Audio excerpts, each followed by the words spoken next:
Hey everybody, Justin here. Just wanted to do a quick update on my Knight Rider build. Um, I've laid down some high build primer, several coats actually, got it pretty wet. I just want to give a quick update on kind of where we are. We're almost ready for, after I block sand all this stuff, we'll be ready for painting the remaining panels of the car. So as you can see here, I have the hood. I have the in. I have got the cowl induction piece there. It's a little cramped in here because I got to store these parts in here, letting them vape off and stuff. But the weather's been pretty windy. It's been pretty windy and pretty blustery, so I've had to kind of wait on getting this stuff going because I didn't want to. I'm doing some of this outside, so doing the block sanding outside. So didn't want parts blowing all over the place or falling off the sawhorses. But this is kind of here's one of the doors. You see I had to drill the rivets out because it had the dealership uh, guards, the little rails that go along the door. I guess in case shopping carts or something were to hit it, it keeps it safe from getting dented.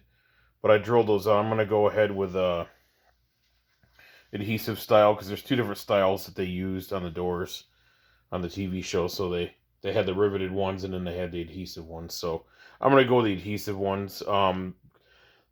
Mainly because I think that was predominantly used more on the show, and this is a detail that's often missed on these cars.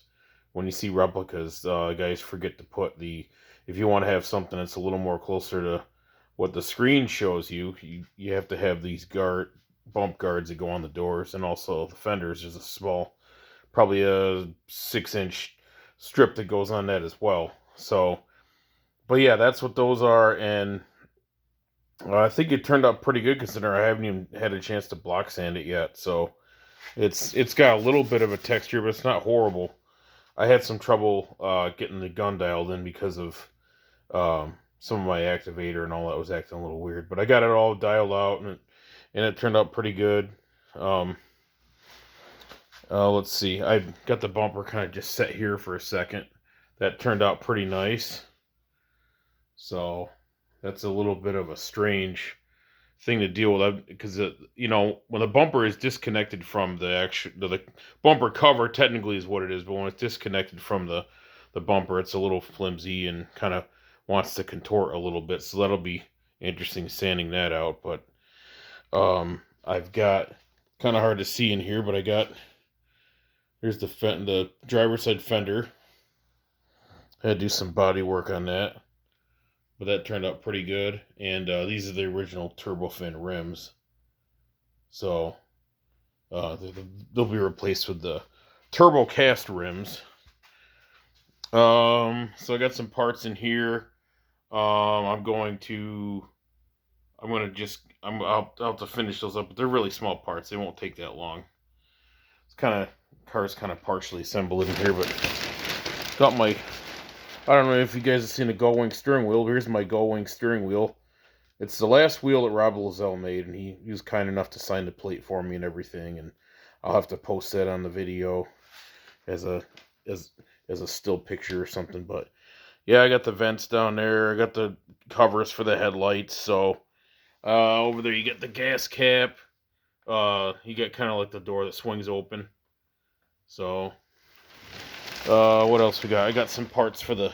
These are dry. Don't be concerned. They're not gonna come off on the brand new carpet or anything like that. They're dry. So, but those are primed. I sprayed them with rust reformer so they don't get rust on them. Then I'll just hit them with the last couple of coats of surface. Let's see. Got my mirrors. Here's my mirrors. I missed a little bit part on the end, but that'll be okay. Those will be sanded down and everything. So I ended up using the was it Europrime? HS, which is high solids, I believe, is what that means. But yeah, I kind of put some stuff in the doors, keep it from going through the mechanisms. Here's my cat Zoe.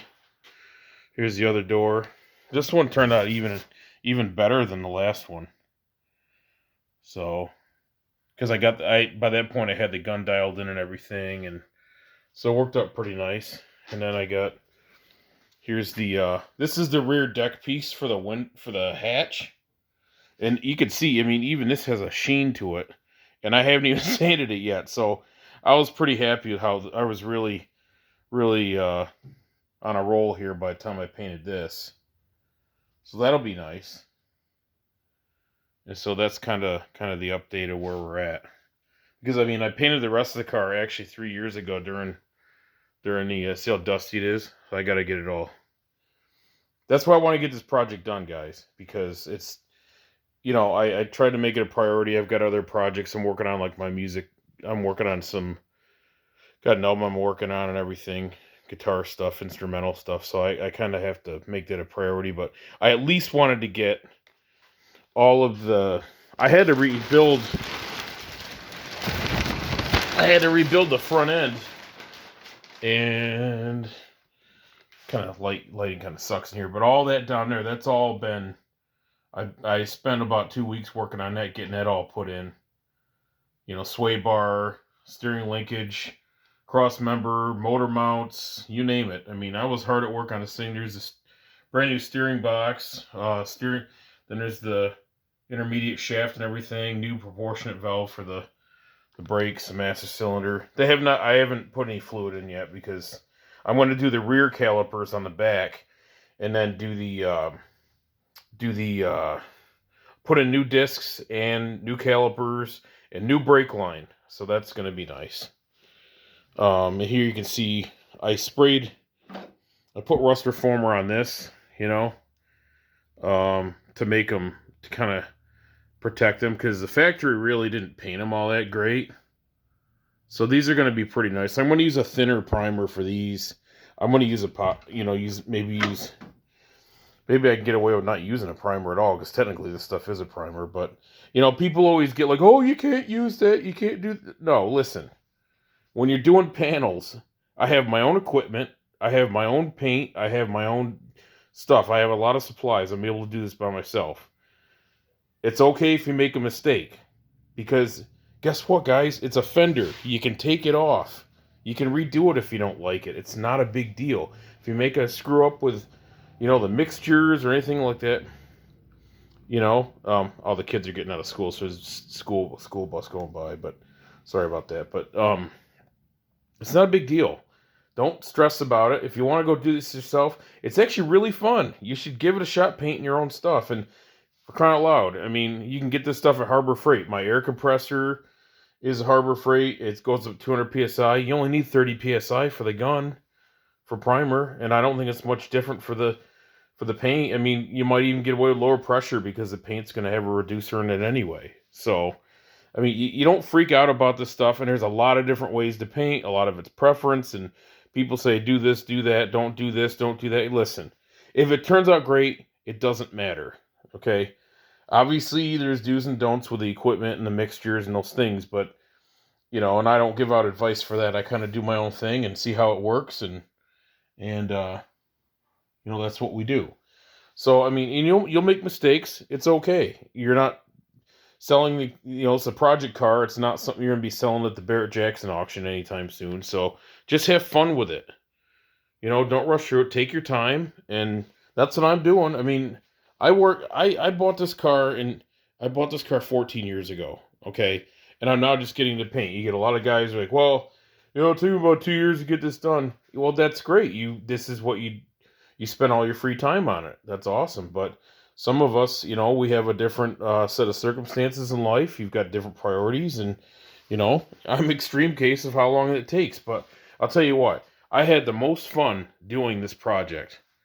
Yeah, I made mistakes. I mean, I bumped it with the hose. I gotta sand that out, Always keep the air hose behind you when you're painting and stuff. Make sure you're not going to trip and fall, and everything. And that, I mean, as long as look, I did this myself. I didn't pay a shop to do it. And I think I did, for not having ever done this before, I think it turned out pretty awesome. Just make sure you get a lot of wet coats down, and make sure you really, really, really, if you're going to use high build primer, mix it up, right? Get a couple of stir sticks next to each other to really make it so they're not going to snap off in the can, because I'm telling you, that stuff it's got a Bondo in it, so you're going to need to really have some arm strength to really get it mixed really well, and just really take your time mixing that, and it's going to flow through the gun really nice. And I think I use a 1.4 needle on the gun, but I'll constantly be watching wipe down the nozzle as you're going, because this stuff will start to, the activators in there, so you're going to want to make sure that you, every time you maybe do one coat or two coats, you check that nozzle and make sure those little jets in there are actually spraying something out, because if you don't do that, you're going to get like an eggshell type, texture, and you're going to have stuff kind of sputtering out. So, and always have a test board. Like, I got a little test board over there. That was my test board for my spraying. Okay, I had the garage open, I wore a mask, a proper respirator mask and everything.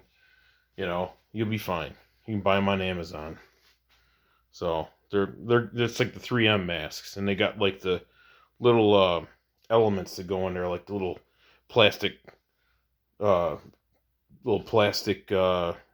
purifiers on the side. You can change them out, and works pretty nice. But anyway, that's the update. And once my goal is to get this thing painted this week.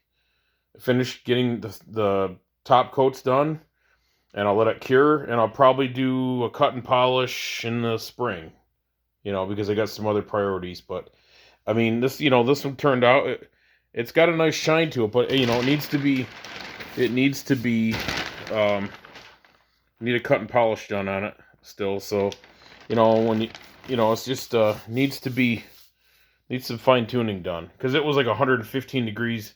I have a booth for when I did the body of this car, and it was like 115 degrees in there. So this stuff was flashing off quick, and my activator only has a range of 60 to 90 degrees. So I well exceeded the activator. So, but anyway, that's where we are, and I'm really happy with the build. I can't say it's fun all the time, but it's worth the stress. It's worth the frustration. Trust me. And as soon as I get these panels done, I'll get a windshield put in, and I'll get the dash in. I'll get the dash in first, then I'll get the windshield in. But I apologize, I haven't had an update video in a while, but this is kind of where we are, and we're in the home stretch. So thanks for watching, and subscribe if you would like to, and tell your friends about the video. And thanks a lot.